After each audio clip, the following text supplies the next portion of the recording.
Bonjour, je m'appelle Guillaume Branlat. Je m'appelle Marc Delanoë. Je m'appelle Jean-Louis Waro. Je m'appelle Éric Bussolino. Nous sommes les artisans du voyage.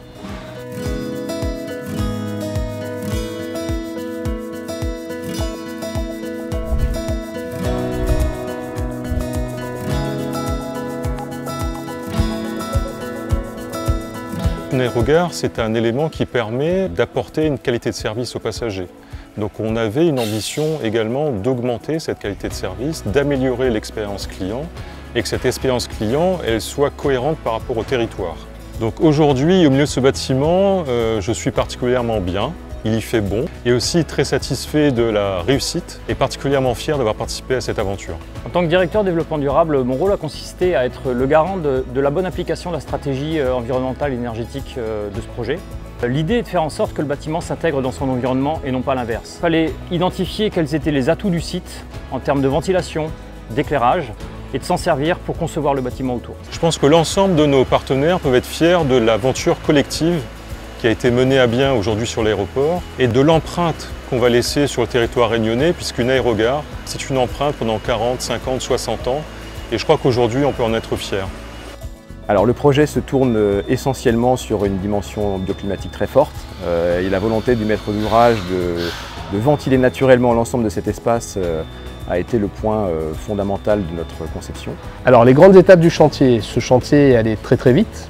On a eu en septembre 2021 l'ordre de service de démarrage des travaux. En mai 2022, c'était la fin du gros œuvre. En février 2023, on a eu le hors d'eau. En mai 2023, les premiers convoyeurs à bagages. Et en décembre 2023, la commission de sécurité.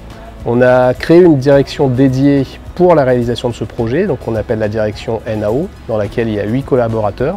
Et plus largement, je dirais qu'on travaille avec l'ensemble des directions de l'aéroport pour mener à bien ce projet qui est structurant. On a voulu que ce bâtiment soit une émotion. En premier lieu, d'abord une émotion climatique, la transition vers le climat chaud de la Réunion, qu'elle se fasse en douceur avec un certain nombre d'étapes. Et puis on a voulu aussi que le bâtiment puisse s'ouvrir sur la végétation et que la végétation qui est omniprésente sur l'île soit omniprésente dès les premiers pas des passagers sur l'île. Mi-janvier, nous aurons la réception des travaux et ensuite pendant un mois, nous avons l'ensemble des tests opérationnels pour aboutir à la mise en service. En tant que directeur développement durable de l'aéroport Roland-Garros, ce qui me rend le plus fier, c'est d'avoir réussi à allier la construction d'une nouvelle aérogare et à la fois une stratégie environnementale et énergétique très forte et très marquée. Aujourd'hui, cet aérogare est vraiment le symbole par excellence de notre ambition environnementale.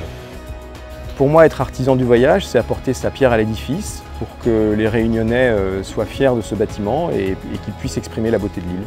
C'est être capable de concilier le développement aéroportuaire et la préservation de l'environnement. Tout en faisant rayonner le savoir-faire local.